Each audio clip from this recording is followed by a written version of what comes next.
देखो, जो equilibrium of forces है, इक्विलिब्रियम ऑफ फोर्सेस में अपन ने देखा था कि जितने भी फोर्स होते हैं अलोंग एक्स और वाई में, जितने भी फोर्सेस होते हैं सबको जो है, सबको जो जीरो होना पड़ता है, बैलेंस्ड होना पड़ता है, जितने भी फोर्सेस होते हैं। तो आपको ये जो सॉल्व एग्जांपल दे रखा है, कौन सा दे रखा है, ये देखो सॉल्व एग्जांपल 36, इसमें क्या दे रखा है, किधर गया पेन इसका भाई, ये रहा।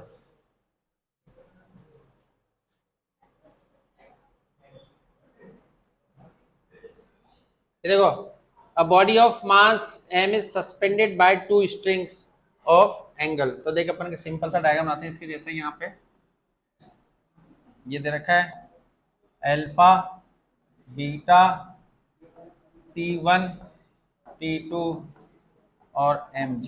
ये देखो, ये बहुत इंपॉर्टेंट चीज है, इसको ध्यान समझना, जिसने आते एक बार भी देखो। जब भी ये क्वेश्चन आए ऐसा वाला, तो आप क्या करना, अलोंग y और अलोंग x, अलोंग y और अलोंग x इस तरीके से डिवाइड कर लेना। तो बीटा यहां आ जाएगा, अल्फा यहां आ जाएगा, ठीक है। कौन से एंगल ट्रांसफर हो गए, बीटा का यहाँ बीटा ट्रांसफर हो गया ना, अल्टरनेट एंगल।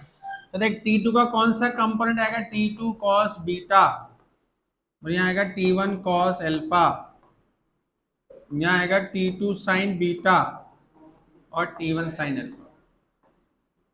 तो एक वर्ड है FBD, फ्री बॉडी डायग्राम। ध्यान सुनना, जो पहली बार कर रहा है बिल्कुल ध्यान देखना। Free body diagram, free body diagram बनाना आना चाहिए आपको। जितने भी फोर्स हैं एक्स और वाई के अलोंग, उनको लिख दो। देखो उधर एक्स के अलोंग क्या है, T2 cos बीटा, उसको लिख दो यहाँ पे। इधर क्या है, T1 cos अल्फा, इधर क्या है, T2 sin बीटा और T1 sin अल्फा बराबर mg। अब देख, T1 cos अल्फा और T2 cos बीटा के बीच में कितना एंगल है, आंखों से देख के बताना है। T1 cos अल्फा और T2 cos बीटा के बीच में कितना एंगल है, 180। तो अगर दो वेक्टर के बीच में रिजल्टेंट जीरो होता है, आपने देखा है ना, r बराबर a माइनस बी होता है, तो अगर रिजल्टेंट जीरो तो a बराबर b होता है। तो अगर T1 cos alpha T2 cos beta के बीच में एंगल जीरो है, तो दोनों इक्वल होंगे, इसका मतलब पक्की बात है ना। तो T1 cos alpha must be equal to T2 cos beta, equation number 1। अब देख, T2 sin बीटा और T1 sin अल्फा को लीनियर है, किसको बैलेंस करेंगे, mg को। तो T2 sin beta plus T1 sin alpha must be equal to mg, equation number 2। इसके बाद क्या करना है आपको, इक्वेशन 1 से T1 निकाल के T2 में डाल देना, फिर आपका आंसर आ जाएगा। इक्वेशन 1 से T1 या T2 जो आपकी इच्छा निकाल के 2 में डाल देना। क्लियर है क्या ये वाला पार्ट, चलें आगे। ये क्लियर है क्या भाई, जो पहली बार पढ़ रहे हैं, कौन सी बात भाई, देख ये वाला क्लियर है, ये कैसा है भाई, ये कोलिनियर है। कोलिनियर मतलब सेम डायरेक्शन में ऐड हो जाते हैं। अगर दो वेक्टर सेम डायरेक्शन में होते हैं ए और बी, तो a प्लस बी हो जाता है वो। तो ये दोनों कोलिनियर तो ऐड हो गए, किसके बराबर हो गया, mg के बराबर हो गए, ऐसे ऐसे।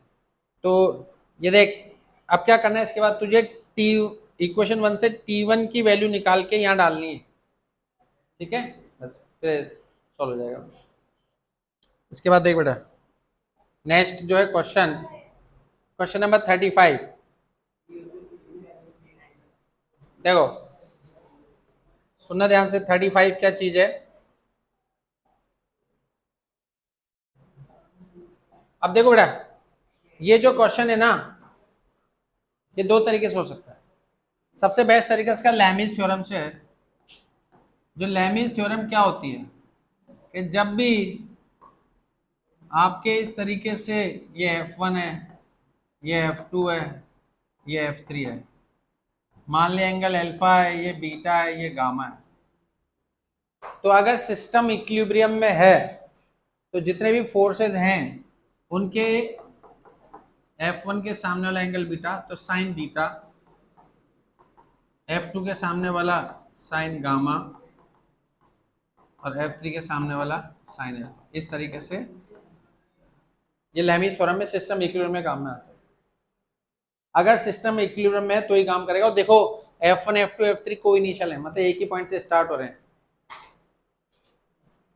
ठीक है, तो अब देखो ध्यान से, तो अब देख अल्फा कितना है, अल्फा, तो अल्फा मतलब T1 और T2 के बीच में जो एंगल है वो कितना है, 90 है। T1 और T2 के बीच में एंगल 90 है। ऐसे 10 और T1 में 120 है और 150, इनको रख देंगे अपन। T1 के सामने वाला angle T1 upon sine 150, T2 के सामने वाला साइन 120 और 1 किलोग्राम वेट मतलब 10 न्यूटन के सामने साइन 90। इससे अपन T1 T2 को इंडिविजुअली निकाल सकते हैं। अब देख उसके बाद नेक्स्ट क्वेश्चन ये वाला, इसमें आपको दे रखा है इस क्वेश्चन में कि T1 और T2, T1 और T2 ये एंगल दे रखा है यहाँ पे 60, ये दे रखा है 90 और ये है 4 किलोग्राम वेट। अब इनके आप कंपोनेंट बनाइए,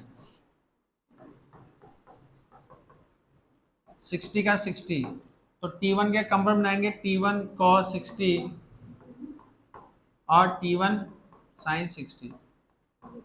ठीक है, इनको रिजॉल्व करेंगे।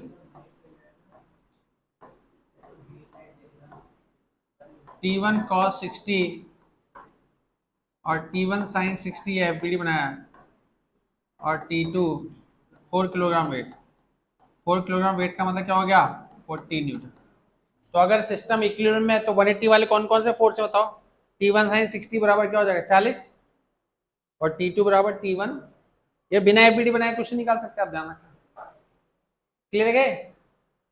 उसके बाद देखो नेक्स्ट ये क्वेश्चन आपको ये दे रखा है क्वेश्चन, इसमें भी सेम कहानी है। देखो इसमें क्या कर रखा है,